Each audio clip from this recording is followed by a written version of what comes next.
SIR শুনানিতে ডাক পড়ল কামারহাটির ২৪ নম্বর ওয়ার্ডের তৃণমূল কাউন্সিলর বিমল সাহার। দীর্ঘদিন ওয়ার্ডের কাউন্সিলর হিসেবে দায়িত্ব পালন করার পরেও নিজের নাগরিকত্ব প্রমাণের তাগিদে ছুটতে হলো শুনানির ডাকে। স্বীকার করলেন চরম হেনস্থা। দেখুন, হিয়ারিংয়ে ডাকলো যেটা হচ্ছে, আমি প্রথমে যেটা আমি দেখেছিলাম, আমার ২০০২ সালে ভোটার লিস্টে নাম নেই, অথচ ২০০০ সালে আমি তৃণমূল কংগ্রেসের ১১ নম্বর ওয়ার্ডে প্রার্থী ছিলাম। তারপরে সমস্ত ডকুমেন্টসগুলো আমি যা নথি আমি সমস্ত কিছু জমা দিয়েছি। জমা দেওয়ার পর তারপরে দেখেছি যে আমার খসড়া তালিকায় নামটা উঠেছে। খসড়া তালিকার নামটা ওঠার পর আমি সাময়িক এটা স্বস্তি পেয়েছিলাম, কিন্তু তারপর আমি আবার দেখলাম যে গত দুদিন আগে আমাকে হিয়ারিংয়ের একটা বিএলও চিঠি দিয়ে গেছে। তা আজকে গেলাম, আমি খুব এইভাবে হ্যারাসমেন্ট খুব ভাবা যাচ্ছে না যে এইরকমভাবে হ্যারাসমেন্ট করা হচ্ছে। তো যাই হোক, আজকে হিয়ারিংয়ে গেলাম। হিয়ারিংয়ে আমার সমস্ত যা ছিল, পাসপোর্ট যা ছিল, টোটাল ডকুমেন্টস আবার দেখালাম। তারা দেখলো। আমি বারবার জিজ্ঞেস করলাম, আপনাদের গাফিলতির জন্য কেন আমাকে এইভাবে বারবার দৌড়াদৌড়ি করতে হবে? বিভিন্ন কাজ ফেলে যেতে, আমাদের পার্টির কাজ চলছে, নিজের কাজ আছে, কেন আপনারা এইভাবে করছেন? এইভাবে ইসের জন্য? আমি বললাম এইগুলো ঠিক না। এইগুলো আমি যথেষ্টভাবে বলেছি। তা বললো না, এটা তারা বলছে এটা খুব ভুল হয়েছে, অন্যায় হয়েছে, যার জন্য মনে কিছু করবেন না, আপনার যা ডকুমেন্টস আছে সমস্ত কিছুতে আমরা এটা নামটা এবার উঠে যাবে, কোনো চিন্তার কোনো কারণ নেই। আমি বললাম চিন্তাতে তো এইভাবে ফেলে দিচ্ছে না, আজকে তো আমার আসতে হতো না এখানে, কেন আসতে হলো? রামানন্দ স্কুলে আপনারা কেন হিয়ারিংয়ে আমাকে ডাকবেন? আমার সমস্ত কিছু আমি এখানে গ্র্যাজুয়েশন কমপ্লিট করেছি, স্কুলে পড়েছি, মাধ্যমিক পাস করেছি, সব কিছু করার পরও আমার বাবা সরকারি দপ্তরে চাকরি করতো।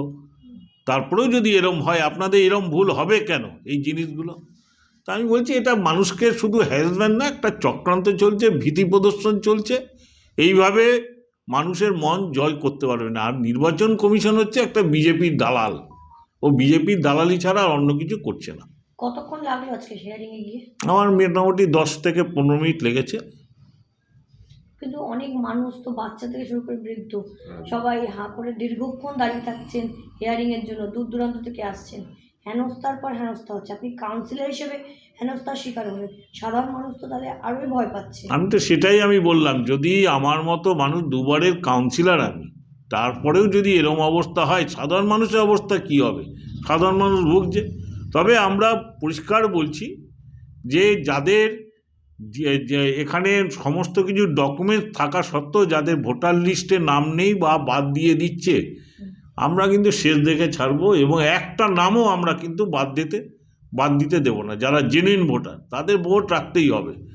কেমন ছিল পরিষেবা? ওখানে যেরকম থাকে সিস্টেম অনুযায়ী ওখানটায় ছিল, প্রচণ্ড লাইন ছিল। আমি একজনকে বলে রেখেছিলাম, আমি কিন্তু ওই বেলাইনে আমি ঢুকিনি, আমি লাইন দিয়েই ঢুকেছি। একজনকে রেখেছিলাম, লাইনটা ঠিক সে রেখে দিয়েছিল আমার জন্য, নিজে লাইনে দাঁড়িয়ে, সেই লাইনটা আমি দাঁড়িয়ে আমি লাইনের মাধ্যমে আমি গেছি। কি মনে হচ্ছে এবার, কি একটু স্বস্তি মিলছে? একটু একটু মিলছে না। এদের তো কখন কি এই তো আমি তো খসড়া তালিকায় বেরিয়েছিল, আমি তো সাময়িক স্বস্তি পেয়েছিলাম, যে আনন্দ পেয়েছিলাম ভীষণভাবে, কিন্তু তারপরে যতক্ষণ না নাম উঠছে আমি আতঙ্কের মধ্যেই রয়েছি। দুবারের কাউন্সিলর হওয়ার পরে যদি আমার এই অবস্থা হয়, তাহলে সাধারণ মানুষের কি অবস্থা হবে? তাই আমার মতো সাধারণ মানুষেরাও ভুগছে। সমস্ত নথি কিংবা তথ্য থাকা সত্ত্বেও যাদের ২০০২ সালের ভোটার তালিকায় নাম নেই বা যাদের নাম বাদ দিয়ে দেওয়া হচ্ছে, আমরা তার শেষ দেখে ছাড়ব। কড়াভাবে এমনই হুঁশিয়ার কাউন্সিলর বিমল সাহা। আপনি কি জটিল কিছু সমস্যায় ভুগছেন?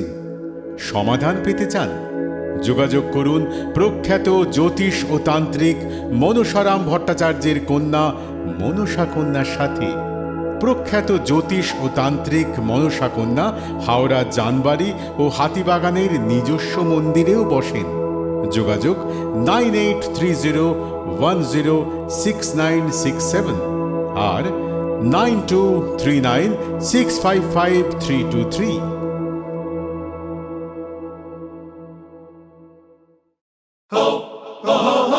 পুজো মানে জমকালো লাইন, ড্রপ বক্স লোফালুফি আইন,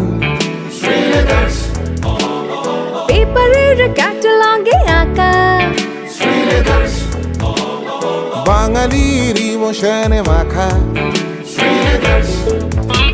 এ ভরসা কি উপায় জার্নি পায়ে পায় পৌঁছে দেবে ঠিক ডেস্টিনেশন বিশ্বমান শ্রীলেদার্স কাটিদার শ্রীলেদার্স শ্রী লেদার্স, হাওড়া ময়দান।